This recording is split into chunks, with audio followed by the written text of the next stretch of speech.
खबर शामिल करते हैं पाकिस्तान पीपल्स पार्टी के डिविजनल सदर दीवान शमीम अख्तर की क़यादत में एक अजीम शान सेमिनार मुनक्किद हुआ, जिसका उन्वान पाकिस्तान के मारूजी हालात और बिलावल भुट्टो जरदारी था।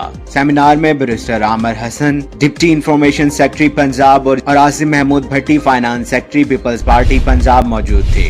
तफसील के मुताबिक ये सेमिनार डस्का सियालकोट मुकामी मैरिज हॉल गुजरांवाला डिवीजन के ज़ेरे एहतमाम मुनक्किद हुआ। मजीद जानते हैं ताहिर भट्ट की इस रिपोर्ट।